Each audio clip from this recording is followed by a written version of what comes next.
All righty, here we go again, number 4. And if it fails this time, then I'm just going to shut my computer down for several hours. And I'll do it again tomorrow. Hopefully, we can get through it this time. Sorry about the technical difficulties. I don't know what's going on. Facebook has got this new live feed thing that they've just introduced, and I've never had this problem before. I've had it. This is the fourth take today, so I apologize for that. Um, but here we go, number 4. So I'm just going to dive right into the. Well, first, I hope you're all doing good with the coronavirus and the in place shelter. Taking care of yourself, taking care of your family, making sure everybody's safe, doing what you're supposed to be doing. The one thing that I know, this is not a lockdown. I hear a lot of people saying we're locked down, and we're not locked down. We haven't been told this is a lockdown. This is not martial law. This is just simply a shelter in place. To keep everybody safe, and wear your mask, wear your gloves when you're out in the public. It's more for other people's safety than it is for our own. We never know who's got the virus. It's so we just take precautions. There is hope out there. They're seeing light at the end of the tunnel. The models are not near as bad as not even nowhere near as bad as they said they were going to be. So that's good news. And just stay safe and listen to what the government tells us to do. Most importantly, mask and gloves. It's not that difficult, and that in itself right there will should keep everybody safe. I'm not a doctor. I'm not a professional, but this at least do that. If I know this: if you're exercising, if you're out running, while walking, hiking, you're riding your bike, it's not mandatory that you wear a mask. You don't even have to wear a mask because you're not nowhere near other people. So if you're cycling, I know my group that I'm with, we don't ride tight anymore. We stay apart. We don't ride in a tight group like we used to do. We make sure we stay apart, and I think that's important that we do that. I think it delivers a message to other people because a good message. We don't want to deliver a message that hey, they're going to cyclists are 3 feet apart and blah blah blah blah blah. Well, that's understandable. People are going to look at that and wonder why. Um, so yeah, let's do our part as cyclists and let our community know that we're participating safely as cyclists in this as well. So I'm gonna start today real quick because I'm taking my some CE tests for my CEUs for my drug and alcohol credentials, and one of the documents that has to do with spousal abuse and whatnot, sexual abuse, and so on and so forth. And one of the documents in there really kind of caught me off guard. It's like, wow, where do they get these numbers from? I'll start by saying this: is that we use the numbers 1 in 3 girls and 1 in 4 boys will be sexually abused before the age of 18, and we've been using that number for about 10 to 12 years now. And they're all we had to search really really hard to find them, but they're there. Myself and others that are doing this kind of work, we believe the numbers are more like probably 1 and 2. Okay, now there's no statistics on that. There is one I'm going to show you. There's no hardcore long-term statistics on that. You got to understand that to get these statistics, people have to be willing to tell people that they were sexually abused, and that's really hard for men and really hard for women to do. Okay. Um, there's a statistic, I believe it was in 2016 by Johnson et al. And they took a sample of 100 men in a San Antonio County jail. And they wanted to see the correlation between chemical dependency and sexual abuse. Now, keep in mind that the sexual abuse was prior to them coming in jail, okay, as kids. The question was, were you sexually abused as kids? What's the correlation? Out of the sample of 100 men, 59 of them admitted, the key word here is admitted, that they had been sexually abused. That's 1 and 1.17, something like that. Okay. 1 and 1.17 men in that group. So over half of them had been sexually abused that openly admitted it. Okay. So, it's much worse than people think it is. Now, in this thing I was reading this morning. It's a report by the CDC. I'm going to go into my book here shortly, but I found this very interesting and actually kind of mind-boggling, staggering. It's a lot of false information, in my opinion. CDC in 2010 had this National Intimate Partner and Sexual Violence Survey. National Institute Intimate Partner and Sexual Violence Survey.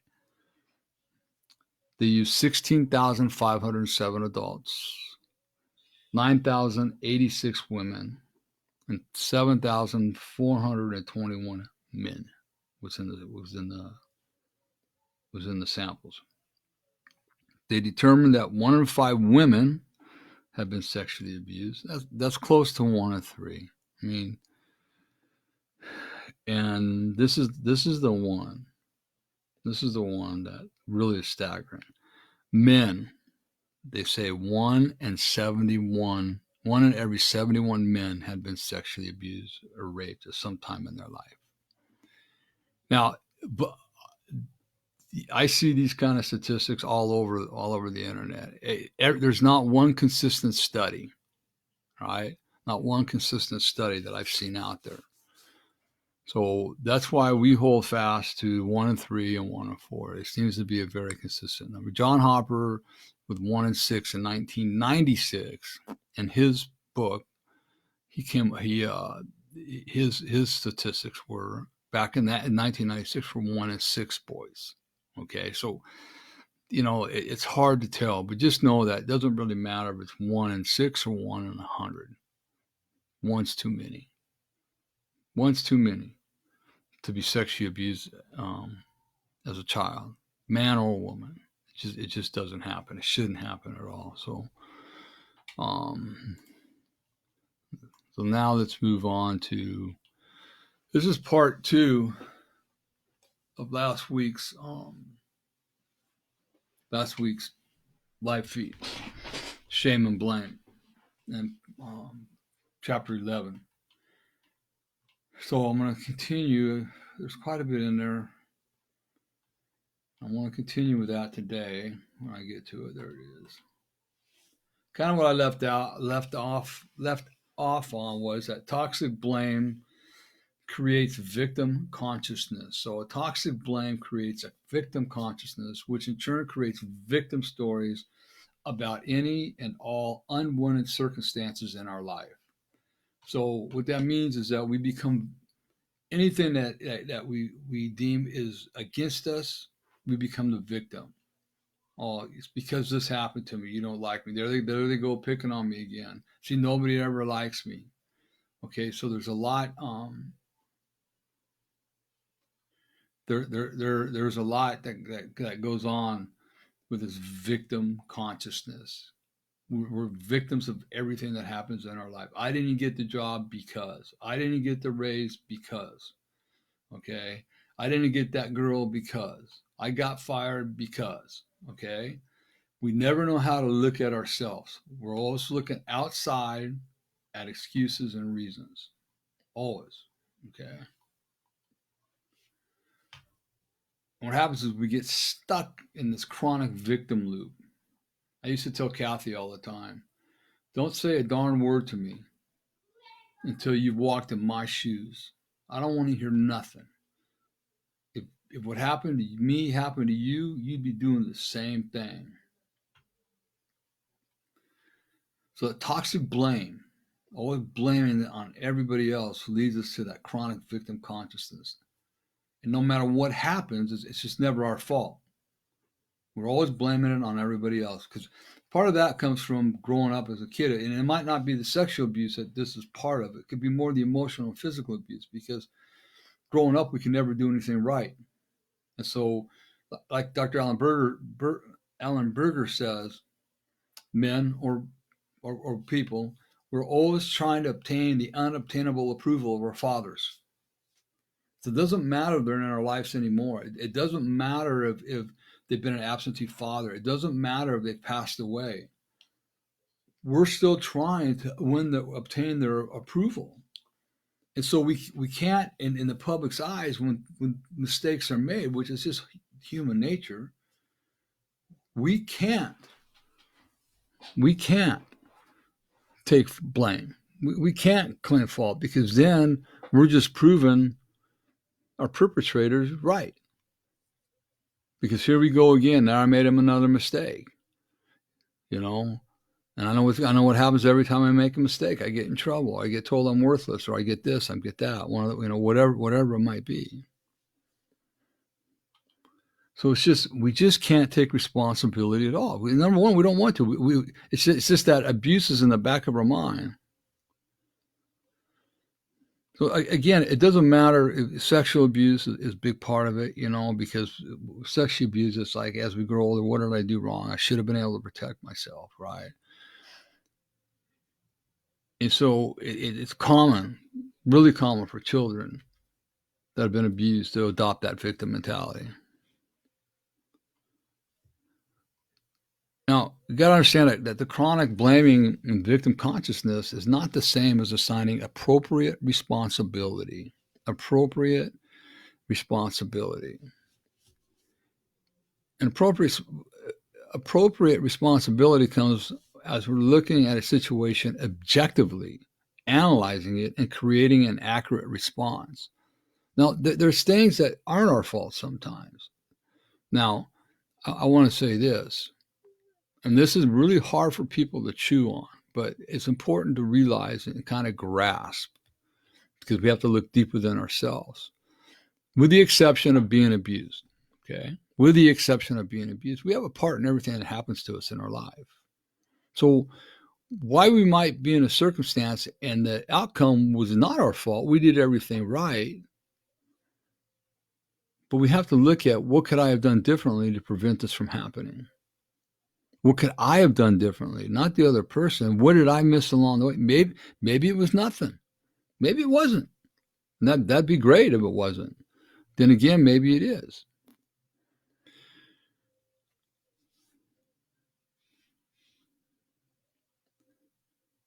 So when we start assigning this blanket blame to everybody, okay, in order to avoid our own responsibilities, it's not only inaccurate, it's very harmful to ourselves. And not only is it harmful to ourselves, it's harmful to other people. And when we harm other people, that's where it gets even more harmful to ourselves, because they're going to look at us like, Randy never wants to take. I don't want to work with Randy, man. He never takes the blame for anything. Everything's everybody else's fault. He never takes accountability for his own mistakes. So it becomes very harmful to ourselves in the long run. Hey, we're human beings. We're going to do it once in a while. But let's go back up and let's look at the whole situation. Let's analyze it. Let's automatically jump. I didn't do it wrong. I did nothing wrong. Man, I'm telling you, I was the best at this before I got in recovery. I could blame everything. I could find a way to twist stuff around on everybody else in ways that nobody else could. Not with my fault. I'm sure I got it all covered. Instead, now it's like, hey, whoa, people start playing the blame game. It's like, let's just chill for a minute, man. Let's not start pointing the fingers. There's a bunch of us here working on this job. If you want to start pointing fingers, you don't want to play that game with me, because I'm the best at it. Let's get to the solution. It doesn't matter who did what and what's wrong at this point in time. The fact is that there's a mistake that was made. What can we do to come to the solution? Okay, let's not stay in the problem. Let's get to the solution. Okay? Got to quit pointing fingers. Byron Katie has a great summation of this principle. If you walk into a yard and a dog bites you, she writes, the first time the dog bit you, okay? If you walk into the yard and a dog bites you, she writes, the first time the dog bit you. But if you walk into that yard with the dog again and the dog bites you a second time, that time you bit you and you used the dog to do it.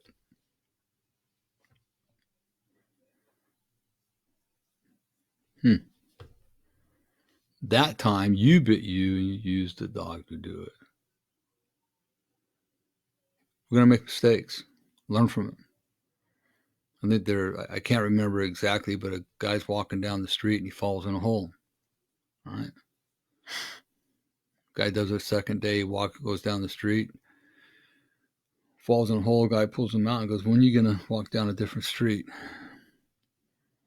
And he walked down the hole again. I can't remember how it goes. I'm gonna mess this thing up, so I'm not gonna go there. But how many times you can do the same thing over and over and blame it on somebody else?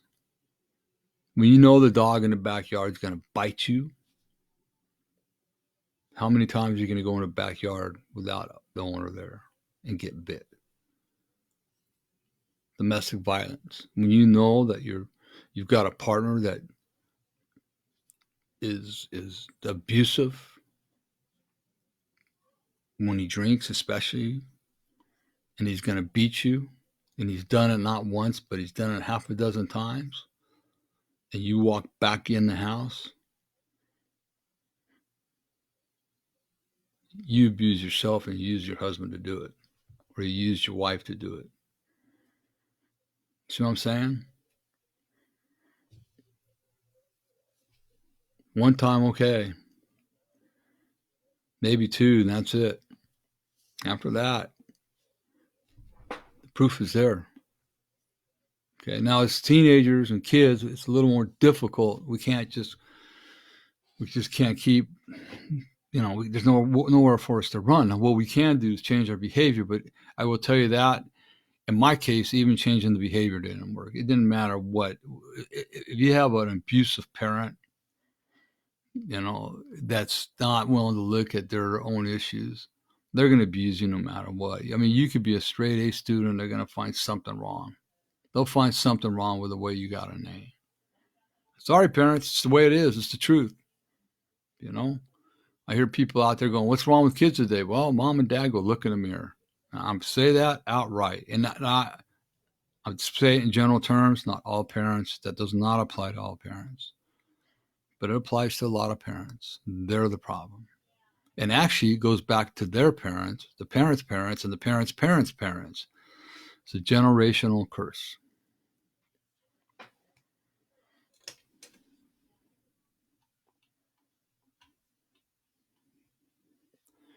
So look at this little dog bite thing. It's very empowering truth, and it can be initially hard to accept. And again, children that are stuck in situations which there is a chronic abuse are not abusing themselves. Children that are stuck in that chronic situation where there is abuse, chronic abuse, they're not abusing themselves. This basically applies to us only as adults who have the power to choose the situations in which we participate. To us adults who have the power to choose the situations in which we participate. Okay?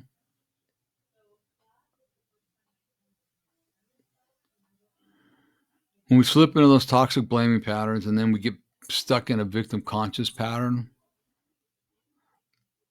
they just feel really, really familiar. And it's so familiar that it just feels like it's normal to us. And for a long time, it is normal to us because we think that's what it's supposed to be like. But the idea that you can bite yourself seems mean and even cruel. But it's one of the kindest things I have ever learned. Kindest things I have ever learned. One of the codependent patterns is that we stay in relationships and situations for far too long. And there's an example right there of the dog biting you the first time and you walking back into the dog cage and getting bit again. You biting yourself, using the dog to do it. Okay? Before my recovery, as I said a little bit earlier, I was a king of victim consciousness. I was. Nobody else but me. Everything was always somebody else's fault. Always. I was always looking for weaknesses in other people so that when life didn't go my way, I could add those weaknesses to my stack of reasons that it wasn't my fault. I was always prowling. I was always looking, always on my heels. What can I find in another person that I can attack? As I said earlier, I felt that taking responsibility for anything would absolutely, absolutely crush me. It didn't matter how minor it was. I'd fall right back into that victim mode, and that there you go. See, you were always told you were a knucklehead. Always told you were an idiot. You weren't gonna amount to anything. By admitting that I was wrong, by apologizing, I'd be confirming my belief that I was fundamentally wrong and bad. So it was so instilled into me that nothing I did was right for so many years. For 30 some years, I lived this way. That if I admitted I was wrong and apologized, it just confirmed that fundamental belief I had that I was wrong and bad, that I could never do anything right. See, I was never told as a kid that, oh, you made a mistake. Well, let's talk about it. See what we can do to fix it, what we can do to change it. So the next time we run into this situation, Randy, you don't have the problem again. You're going to make mistakes in life, son. You're going to. But just learn from them and don't make the same mistake twice. Okay? We never had that hand reaching down to us to pick us up and walk us through the situation to see how we could do it different. Some of you might have, and God bless you, and I'm glad bless your parents, man. But there's a lot of us that haven't. So toxic blame and toxic shame go hand in hand.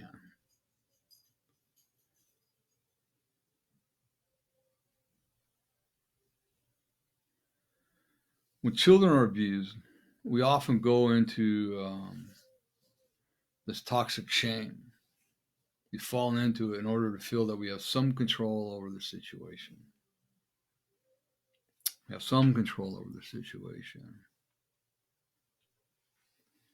What I mean by that is, if I'm being abused, I'm bad. I think then, if I were better, abuse would stop. See, that makes sense to a child, not to a young adult, not to an adult. But when that's ground into you as a child, that I'm being abused because I'm bad, I'm being abused because I'm not a good athlete, I'm being abused because I'm not pretty enough, I'm being abused because I'm too heavy, I'm being abused because I'm not a good dancer, I'm being abused because I get bad grades. Okay?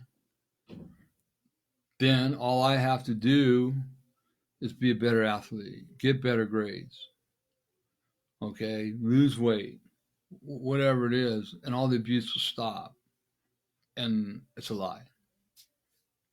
It wasn't, it's not the child, and it's nothing that we've done as a child that's causing us to be abused. It's the perpetrator's own unresolved childhood trauma. Hurt people hurt people. You have to understand that.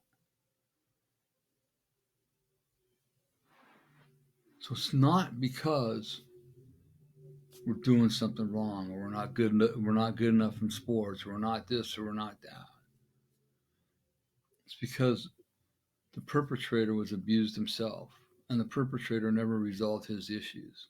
And the perpetrator doesn't know how to deal with anger. And the perpetrator is a control freak. Perpetrator could be a narcissistic animal. I mean, there's a lot that goes into it. Okay.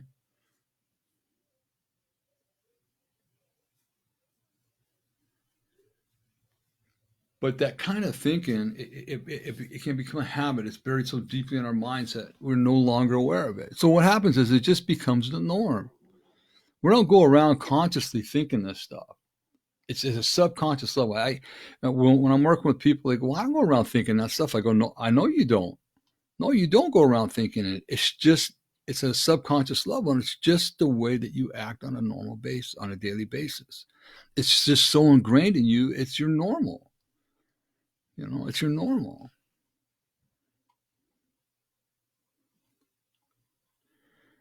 one indication on that you're engaging in this toxic shame is how easy or difficult it is for you to apologize.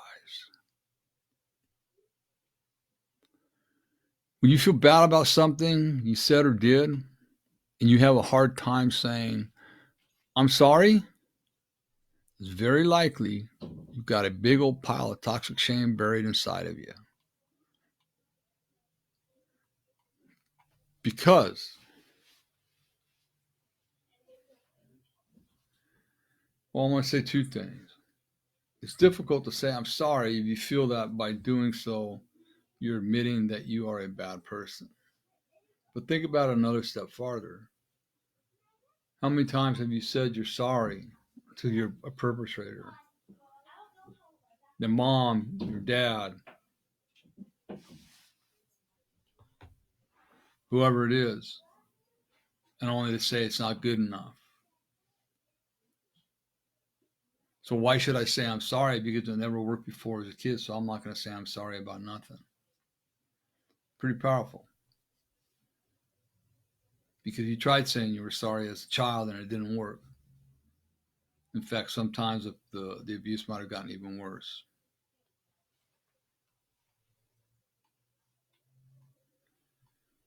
Survivors of sexual abuse who live with a toxic shame have a really hard time differentiating between what they do and who they are. We got to understand something, that what happened to us as children is not who we are. And the last chapter of my book is finding your authentic self, and it's going to be really interesting. But what happened to us is not who we are. It just happened to us. What we do is not who we are. It just, those are things that just happen to us, but it's not who we are. The truth is that we can be a really good person who just made a bad mistake or did something wrong. That's okay. I mean, life is, you're a human being.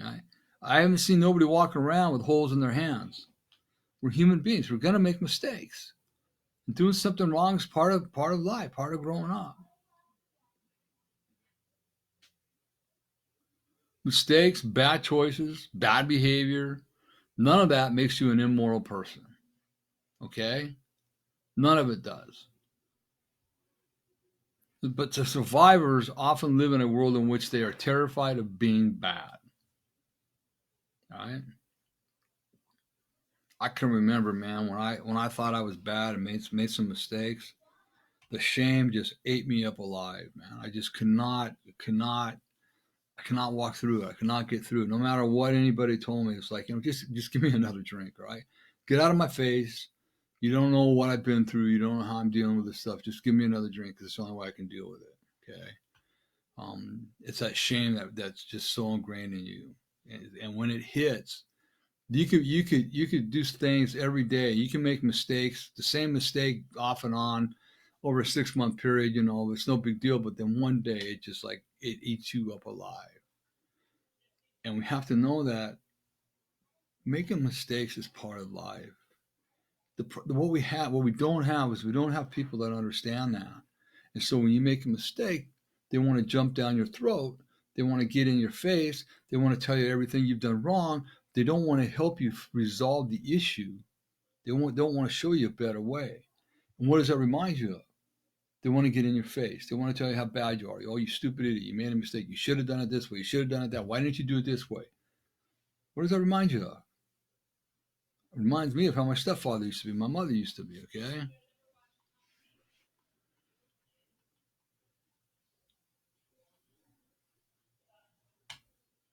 Well, oftentimes what happens is that we might think that if I'm bad, then bad things will just naturally happen to me. I mean, I can remember one time in my office going to my staff.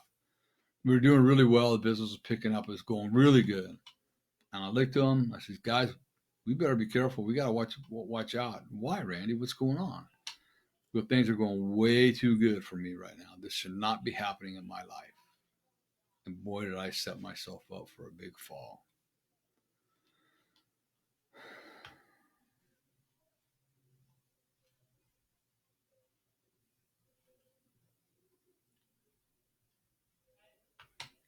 Another thing that we do is we set up ourselves for this perfectionism.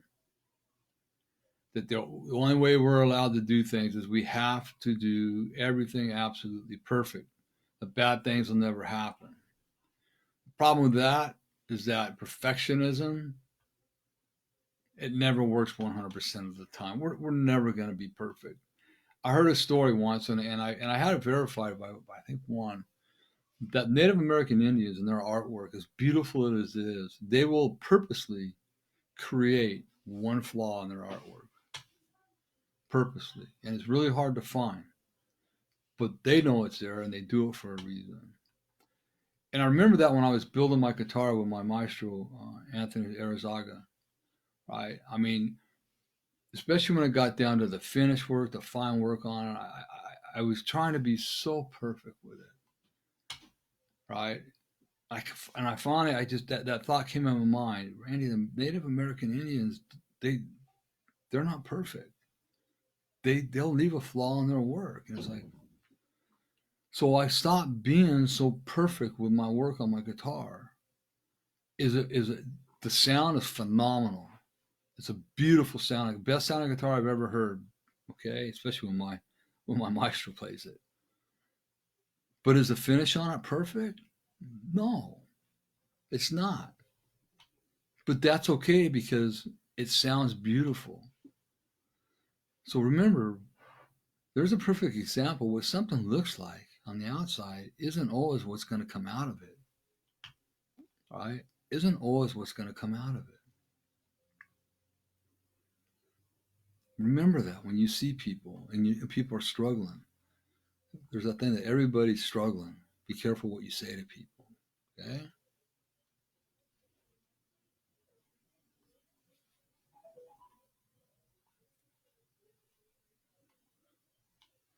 So in closing, there's many problems with this chronic victim conscious. Okay? Probably the most important of these problems is that even though blaming others may make us feel better temporarily, chronic blaming of others robs us of our personal power, causes us to stay as helpless as we were as children. You know, I look at the way I've been mentoring people for the last, especially for the last 6 years. You know, a lot of people with addiction struggle getting clean. And I don't care what your addiction is. I'm not. It could be pornography, gambling, overeating. It could be sex. I mean, addiction's an addiction. It's just the problem. It's not. It's not the problem. It's the symptom, right? And sometimes, as hard as they work, and you know, a lot of these people are working hard. And they trip. All right, let's sit and talk about it. No problem. We'll get you through it. You know, that's not how I grew up. I grew up getting every time you made a mistake, I got the crap beat out of me emotionally and sometimes physically. Right? So let's figure out the solution for the problem. What is it that caused you to trip? What was going on, not the day that you tripped, but perhaps maybe the week or a month before you tripped? What was happening in your life? What were you being open and honest about? Let's figure this out so that when we move forward, we don't make the same mistake over and over again. See, all people want is people want, and not only they want, they need to be heard. There's a lot of pain. So Gabriel Mate says the question shouldn't be why the addiction. The question should be why the pain. Why the pain? So let's figure that out. That's where I want to help people at. Let's walk you through that pain. They're living in it. I'm not taking them back to it. They're living in it. So I want to pick them up. From the day they walk in the doors of the church or celebrate recovery or whatever it is, the day they come to me for help, what's going on? Let's work through this together. Because you can't do it alone. I'm grateful. I'm extremely grateful for I don't know. There's at least four really, really people that I'm grateful, and that is uh, uh, Elizabeth Yarborough, who is my counselor, Betty Ford, Greg, who is my spiritual counselor. I mean, it's even in my book. If it wasn't for him, I don't know where I'd be spiritually. My sponsor, Way Spiritual Dave, and my co-sponsor, Roy. God knew what I needed. They showed me examples of the love of Christ. And they're not all Christians, but they believe in God, and they're powerful, spiritually powerful people that believe and love God and believe in prayer.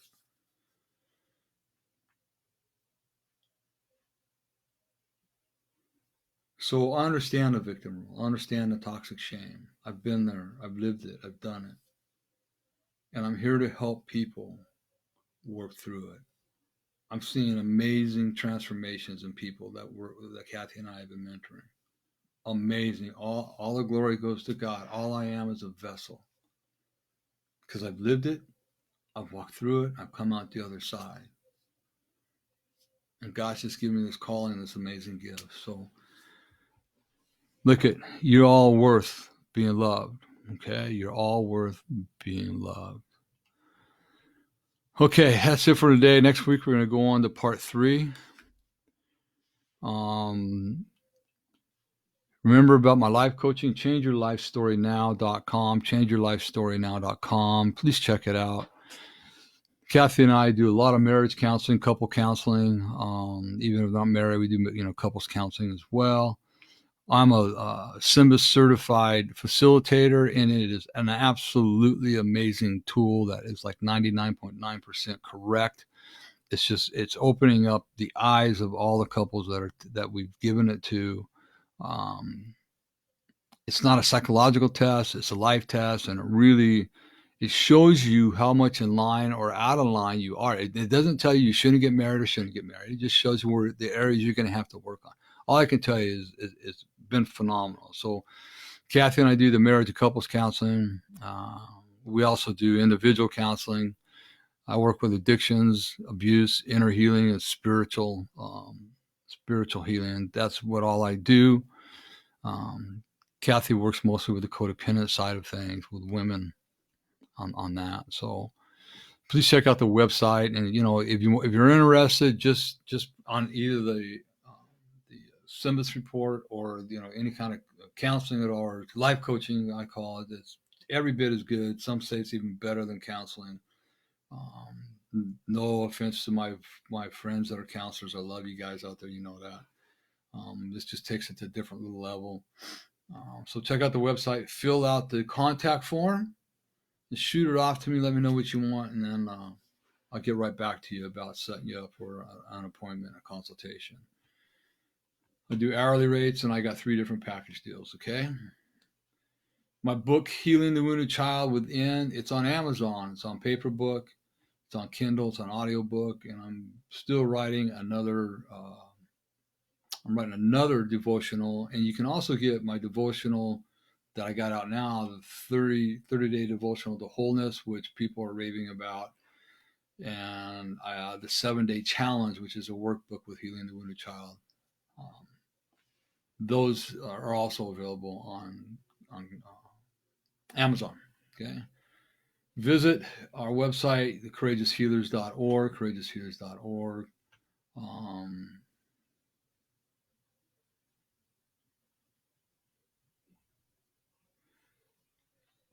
Sorry, that's some. You can check out what we're doing there. Our workshops coming up. We'll go over those in just a minute. We're also looking for donations. You can be a one-time donor. You can be a multiple. You can do it every month donation. If you just go to the website, you just click on the donate here button. You can donate there. You can set up your monthly donations, whatever you want. We're working on developing more programs, more workshops, but we can't do it alone. We need help financially. Please, whether it's $5, whether it's $10, we don't care. Anything will be acceptable. If anybody wants a copy of my business plan and strategic plan, just let me know and I'll get it to you.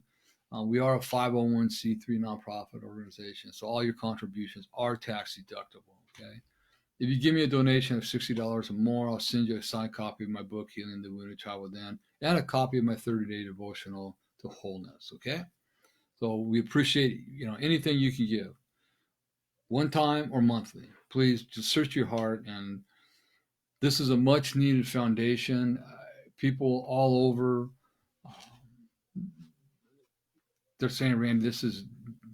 I've been in Texas at conferences. Nobody's doing this, Randy. We're so glad you're doing it, but I can't keep doing it without the help of finances. If anybody out there, I'm going to ask this, knows a grant writer that that wants to help me get started, please send them my way. At least just tell them to call me so I can talk with them. I just that's what's stopping me right now. Is I can't find a grant writer that's willing to do a little bit of pro bono work just to get me started. So it's I'm I don't know what to say. It's frustrating, and it's not that I don't want to pay anybody. I do want to pay them, but as I get the money, I will pay them. But I can't start paying people if I don't get the money in that I need. Okay. So a workshop series. It's called Unmasking Yourself. We've already completed the first one, the communication workshop, which people were very happy with, got a lot out of. The next one's going to be on June 13th, called Journey to You. Now, provided that everything is cool, if we have to put a kibosh on this, we won't postpone. We're just going to postpone them or delay them. We're not going to cancel them. We'll just postpone them until we can start them again. But the next one is Journey to You. We're going to talk about our behaviors that are naturally passed down from generation to generation. We'll explore some of these generational behaviors, learn to recognize a few of the patterns, both bad and good, and we'll provide tools and methods to remove and replace those behaviors that we inherited. And then we got Secrets of Silence on September 12th. And then we got Forgiveness on December 5th. And Forgiveness right before Christmas is going to be a phenomenal workshop that you really don't want to miss that one, because it will give you a whole new perspective on forgiveness. Okay. I'm going to put this link on the comment box over here.